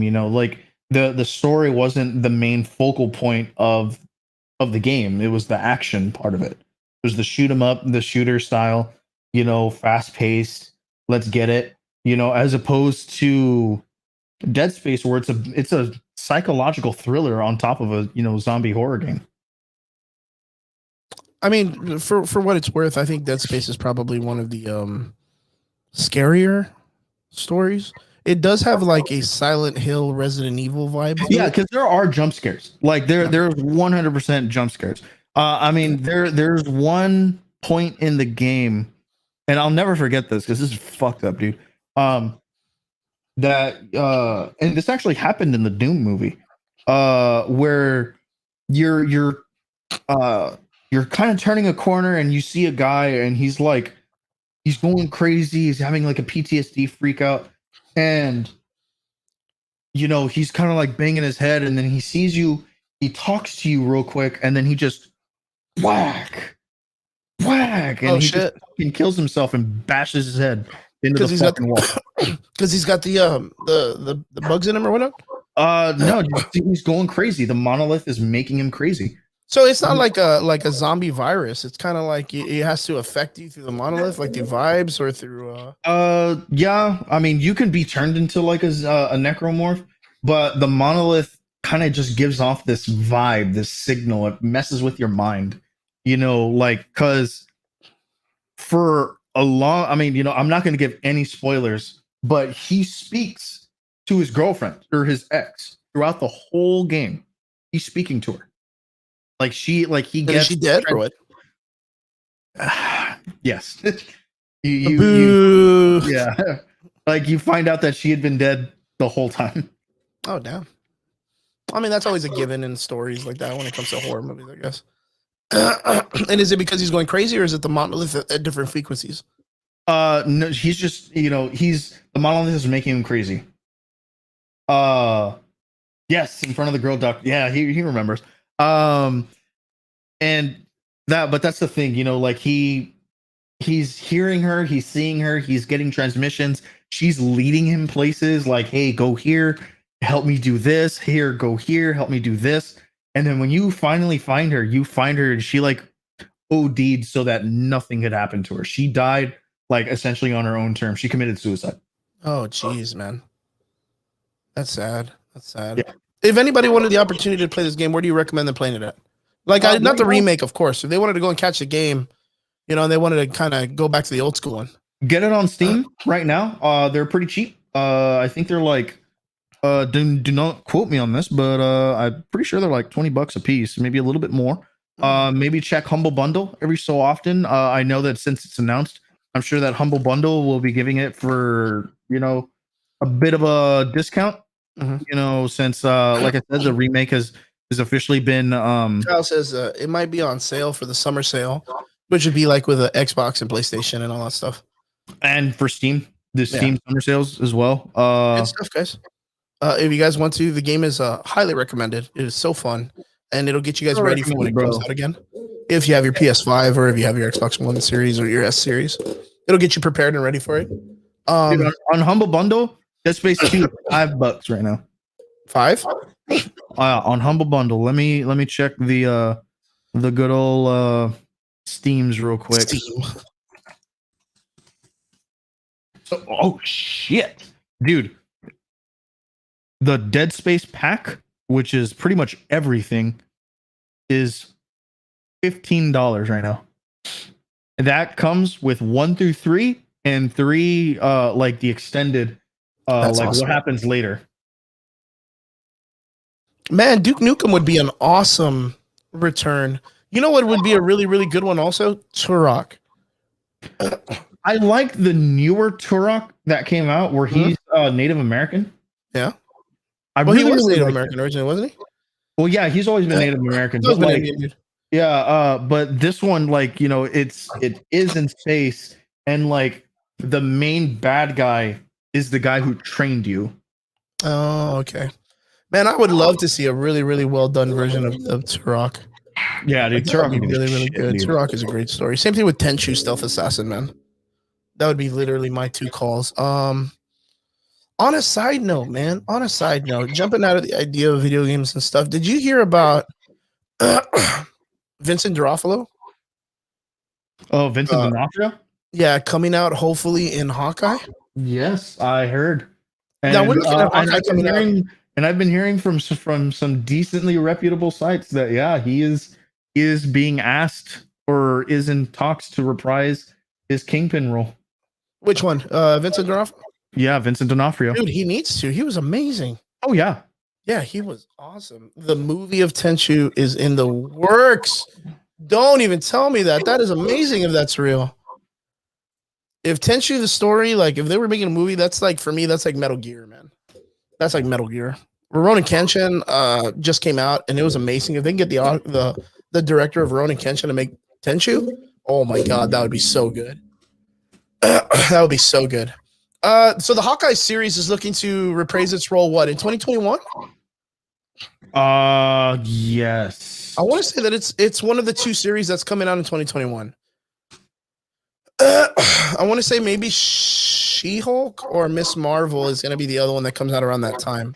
I think it's Miss Marvel. Miss Marvel. Yeah. Now, did you also see that in Marvel, the comic books, they're looking on bringing back Marvel? You didn't see this? I know that you showed me the comic. Yeah. Hold on, let me see if I can find it. Yo, dude. So on the IMDb, dude, Florence Pugh is gonna be coming out in Hawkeye. Which one? In the IMDb, Florence Pugh. Florence Pugh is Yelena. Oh yeah, of course. Yeah, of course. I mean, we were looking at that not too long ago. I mean, with the idea of the story that just came out, with the Black Widow movie and all that stuff. Dude, and she's supposed to be in all 8 episodes. All 8 episodes? Yeah. Damn, dude. Wieners, dude. Let's see if I can find this real quick. Return. They just released it literally the other day, and it looks like it's going to be the same title, very close to the film that's coming out. Yeah, dude, here we are. It's called Last of the Marvels. Yo, and it looks epic, dude, the way that they drew Captain Marvel. I hope it's Captain Marvel. I'd feel so stupid if it wasn't. Let me see. Yeah, let me go ahead and put it in the chat so that way you guys can see it also. There we go. Yo, his costume looks so legit. But tell me if that's supposed to be Captain Marvel, man. That's supposed to be Marvel. Guinness.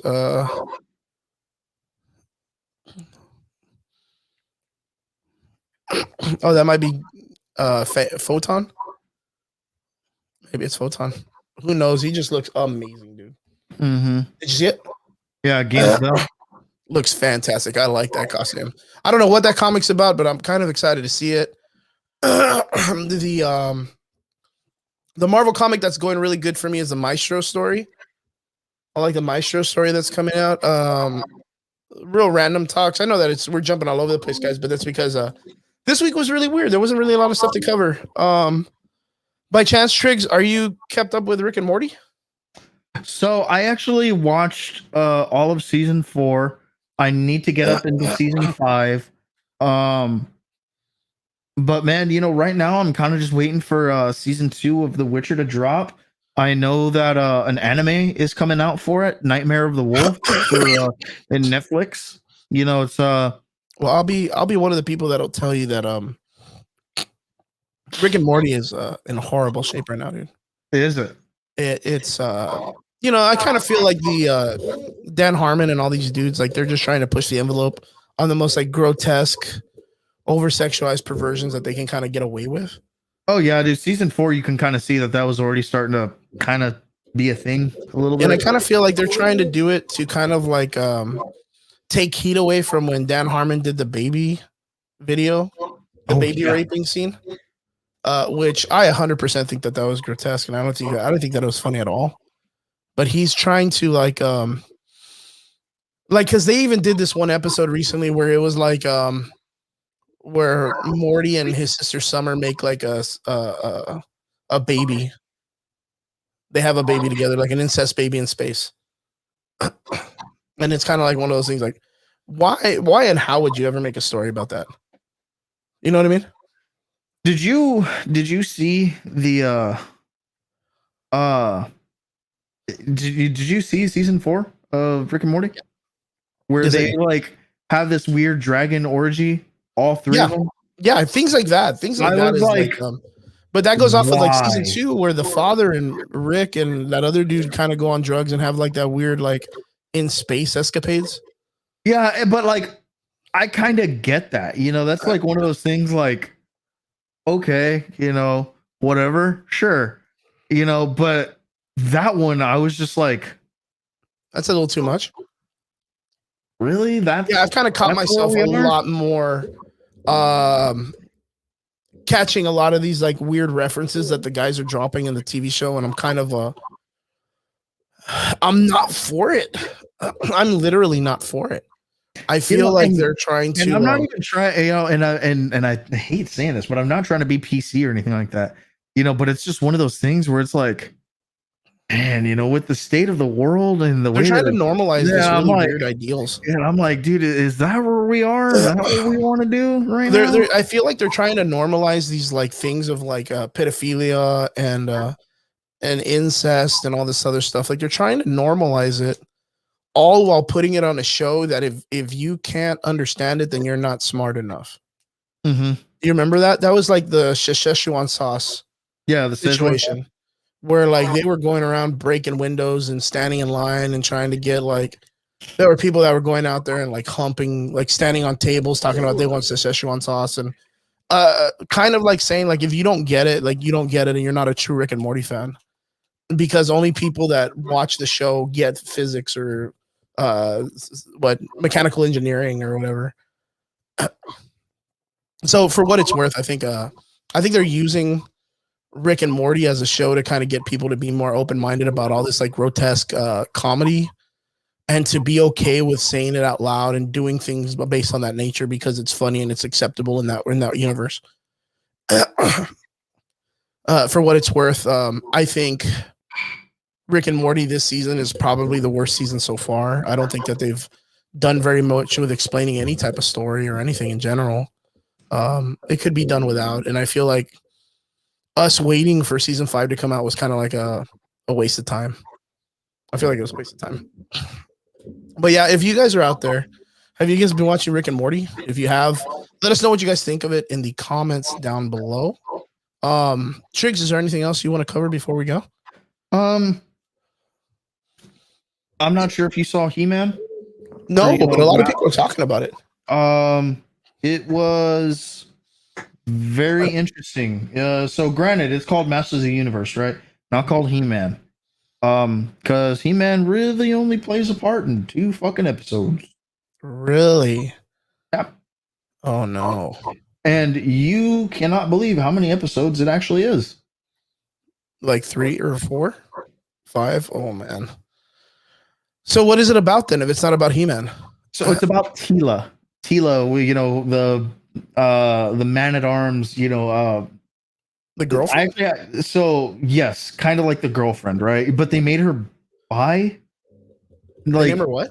They made her bi, because she her girlfriend is also kind of like in it. Like, so she's not dating He-Man anymore. She wasn't really. Like, a lot of things happened, dude. I'm not trying to spoil anything, but some shit happens. You find out that this was that and that was this, and there's a lot of lies, and she just up and quits, and she's like, dude, fuck all this, I'm out, right? And the whole point of the story so far is to reforge the sword of power. What the what? Reforge the sword of power. What happened to the sword of power in the original story? So this actually also it came out in the 2002-2003 He-Man story, that actually the sword of power is 2 swords, and you can actually split them and put them back together. And that was kind of like the big thing in this one.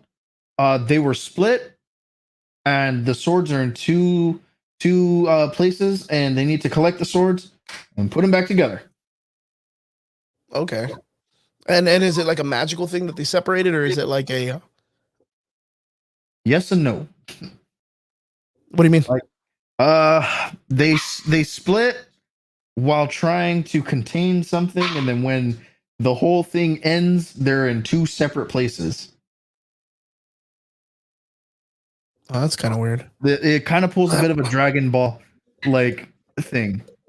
What do you mean a Dragon Ball thing? What do you mean? You know how when you use the Dragon Balls, they just they okay. They go around. They go their own separate way. Yeah, kind of the same thing with this, except they have predetermined places that they're going, and the places that they're going essentially are heaven and hell. Oh, that's Oh man. Oh, Gus, you got sick too, or what? Yeah, man, this thing's catching me real bad. The mummy dust. Was that dust storm that came in not too long ago? Is that what he's giving reference to? There's a big dust storm coming in. But Gus, good to see you, man. Happy belated birthday. But no, I have not seen the He-Man story. There is a part of me that's really excited to check it out. Of course, being that I grew up as an 80s kid, I'll be 40 next month. I'm super excited. I kind of grew up really on the tales of He-Man, being told that it was ungodly to watch because the only master of the universe is Jesus and God and stuff. It's Jesus. Yeah, it's Jesus and God and stuff, and Gargamel and the Smurfs, dancing in pentagrams and things like that. All the hidden Easter eggs of life. But it's very weird. I know Kevin Smith hijacked the He-Man story not too long ago, and he's kind of putting his political jargon in the story. Do you feel like it's a hit or miss? For me, it's a bit of a miss. And I'm not saying it because I disliked it. I just felt that it was not as hype as everyone wanted it to be, in my personal opinion. I mean, this goes back with the idea of them hijacking stories and characters and trying to get away with saying, oh, well, it's because this is my telling. And the original story didn't have enough proper representation and blah, blah, blah, which, yeah, of course, it didn't have proper representation, which is which is the idea of them making something new and putting proper representation in, not literally taking the exact same story and trying to rewrite it into this fucking mess when you already have this predestined story that you already know of. You know what I mean? Mhm. So like now we have this story. It's literally Masters of the Universe, which is even though it's not in the title, it's He-Man. Nobody knows it as Masters of the Universe. That would be like me saying we're gonna watch Angel Grove Patrol and me Yeah. make a movie about Power Rangers. And you'd be like, well, why didn't you just name it Power Rangers? Like that's not See, cool. Like, but that's the thing, dude. Like, let's say you were to make that, and you make it all about Bulk and Skull, yeah, and then and you then gender bend one of them. But the central story is completely revolved around the Power Rangers, but Yeah. it's about Bulk and Skull. Yeah, That's it's very weird when people hijack stories and they don't really make it sense. They don't really make sense of it. For what it's worth, do you feel like okay? So are the 5 episodes already released? Yeah. Okay, and where are they on Netflix? Yep. I'll probably try to watch them today. I'll probably get through one episode and be totally disappointed. Do you feel like it's worth it? Sure. You know, if it's your thing, by all means, go ahead, take a look at it. We'll make sure we cover it next week. You know, sure. You know, we can talk about it next week. The reason why I say it is because me and Triggs were approached about going to like a convention and checking out the whole entire like covering the convention for the He-Man story, which is going to be in California. We got offered the opportunity, but we haven't heard anything about it yet. Which I mean, it's cool nonetheless. But I don't know how they'll take us if we're a little too honest sometimes. Yeah, but for what it's worth, it would be really cool to be able to go check it out. Like to go to the convention, I'd like to give the opportunity to ask Kevin Smith, like why. That's got to be one of my biggest things. Is I have no disregard for Kevin Smith being a comic book fan. I have no disregard in him loving the original stories and what they tell and you know having a love for the history of it. But if that's the case, then why? Like, why shit on it now? Why shit on it to put a point across? Why not tell the story of the original characters? Do it like the story of Inuyasha's children. Do you remember that? Like they just did the Inuyasha story of like them having children and going on with their lives. Same thing with Boruto and Naruto. Like, why don't they just do that? Bro, let's be fucking totally real. Boruto is Naruto Shippuden squared. Yes, but it's not Naruto. It's a whole new set of characters. I know. They have literally the creative paper to do whatever they want with whatever character they want to do. Oh, I know. You know, but at the same time, I look at it and I'm like, bro, Naruto still carries your story, dog. Oh yeah, of course. I mean, I think right now, I think one of them died. One of the characters died. I don't know who, but so not too long ago, I mean, I unless this is the person you're talking about, which isn't really a person, but I mean, it's pretty important. And that would be Kurama. Kurama, is that this dog guy? It's the Ninetail. Oh yeah, of course. Like when he dies, that's a really sad part. You know, it's one of those things. Like I think, man, dude, Naruto does a very good way of telling stories that are super heartfelt with the characters. Oh yeah, dude.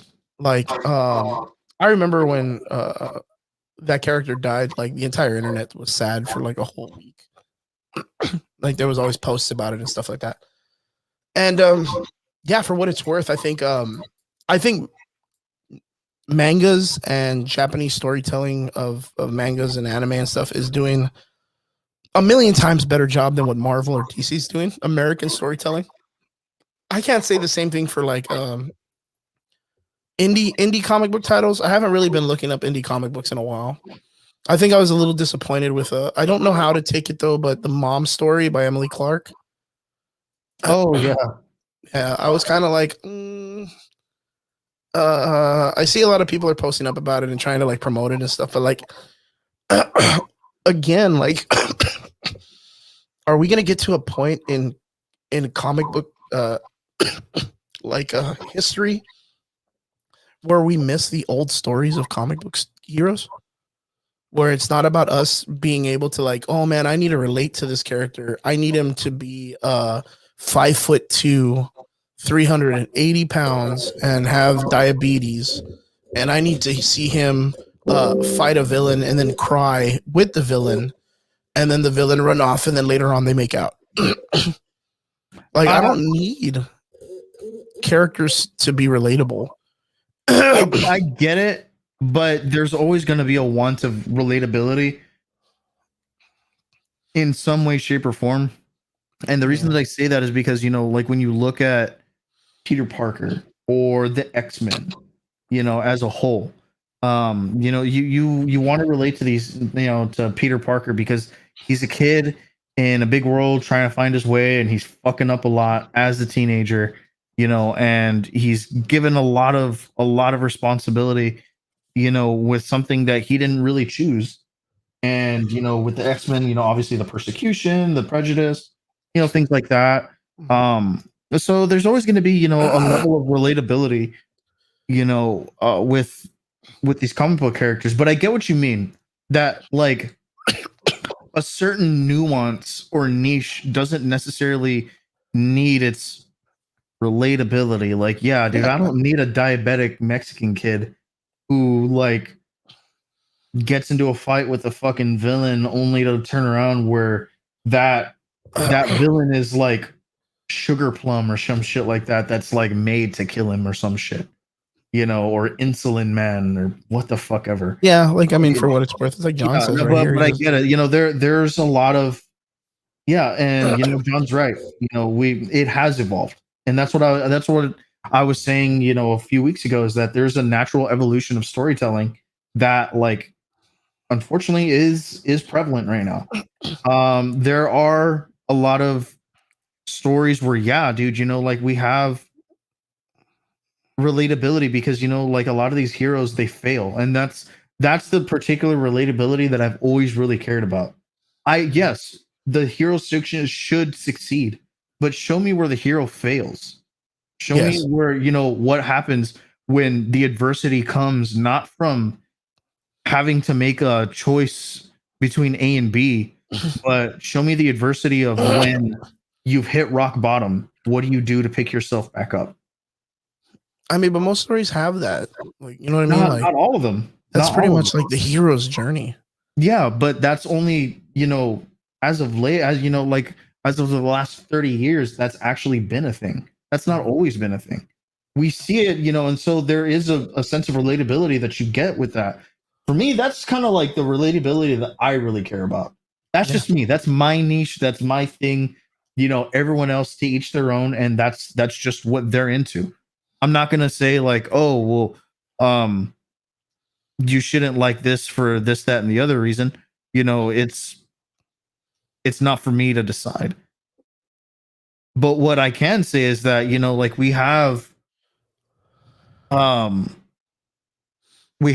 book characters to where we look at them and we're like, you know, man, I see a lot of myself in this character, you know, for X, Y, and Z. The reason that I've always loved Tony Stark is because, you know, I remember, you know, being a very, very temperamental alcoholic. I remember being somebody who did, you know, made a lot of his mistakes with the exact same mindset. You know, granted, I'm not fucking an uber genius mechanical engineer who, you know, can create a Dyson sphere around the sun. Yeah, or figure out time travel in a weekend. Yeah. You know, that's obviously not me, but I can relate to his struggles in a, you know, on a very small sense. So me as a reader, you know, I'm invested in the comic books. I'm invested in the character. So yeah, when he died, you know, in Endgame, dude, I was a bubbling little bitch, dude. I was like, oh my god, I can't believe that happened.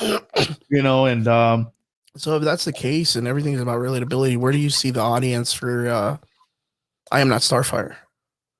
Oh man, dude, you know, like that's like, you know, like I was saying earlier, dude, that's some fucking 2003 ink shit. You know, like we're raw as I love you. I mean, I get it, you know, like people are gonna you know, Yeah. it's one of those things where like the relatability for that could have been told in a far more interesting way. There are already stories like that. Look at Jupiter's Legacy. That's literally what it's about. Yeah, without the idea of forcing this like imagery, like what they're trying to do. Exactly. Yeah, Jupiter's Legacy is literally that story. I don't know. I just feel like sooner or later, comic books are gonna make like a big step backwards to try to get back to the original like genre of making I hope that they heroes do. You know, less the original political. storytellings, you know, look at, you know, Rune King Thor, you know, in Ragnarok. Look at Siege or Civil War, you know, or hell, even let's go back further. Look at the first Secret Wars in 1984. Just A1 storytelling. Right? I mean, you can't go wrong with it. Yeah. And there hell, was it like something even newer, totally removed from the fucking political landscape. 2015 Secret War. A1 storytelling. Perfect storytelling. I think the Secret Wars from 2015 was amazing. Yeah. Past that, I think War. Yeah, it's that, and I'd have to say what War of the Realms, maybe the last good Marvel story. Yeah. Yeah, for what it's worth. Big maybe. Guys, so with that being said, what did you guys think of all the stuff we covered today? Michael B. Jordan covering Val-Zod, or coming through with heading it up in HBO Max and bringing it to it. The Blizzard sexual harassment allegations. Star Wars Ahsoka Tano live action movie news with the actor from Aladdin and Lars Mikkelsen playing Ezra Bridges and Thrawn in the live action of Ahsoka Tano. And what did you guys know? What did you guys think about the Dead Space remake? Are you guys going to be getting it? Are you guys going to be getting the original so that way you can catch up, play the game, and know what the story's about? So that way, when it comes out on the newer consoles, you're ready to cut some limbs off and go through the story. Let us know in the chat. Let us know in the comments, guys. Thank you so much for tuning in on Friday night. We appreciate all our extraordinary listeners. Guys, we will be at the Ninja Land video game competition LAN party that is going to be going on next week at the Echo Motel in Edinburgh, Texas. Guys, go to the website, ninjaland.org or .com. Buy your tickets, dudes. It's going to be a great time. We're going to have live bands. We're going to have fucking chingos of games. We're going to have some cosplay shit going on. I want to see some really good. I want to see some cosplay builders, real cosplay builders. None of these people that just buying gear off of other people. Let's get some fucking builders up in there. You're looking at a $500 pot beginning with the idea to grow every 20 people that jump in. Dude, that is impressive. Yeah, man, we want to see some of them cosplay builders out there. I'm going to be one of the judges. My friend Christella is also going to be one of the judges. We have some other cosplayers, Tori, and some other people too, for what it's worth. Yeah, it's going to be a fucking fun time. Next week, next Friday, Saturday at the Echo Motel, 11 a.m. Come check us out, the ninjaland.com. Guys, we appreciate every one of you. We thank you guys for tuning into the show. If you guys need anything, let us know. Say a little prayer for me because I'm over here dying of sickness. Guys, take care of each other. Be courteous to one another. We're still in the cut of it. We love you guys, and we hope to see you guys again next Friday here on the Average Boys Podcast at 9 p.m. on Facebook. Don't forget to add us on Spotify, Amazon Music, anywhere you listen to your podcast, anywhere you get free stuff, anywhere you get free apps. Hit us up. Let us know what's up. And yeah, we'll see you guys again next Friday. Laters, everybody. It's going to be a fun week, I hope.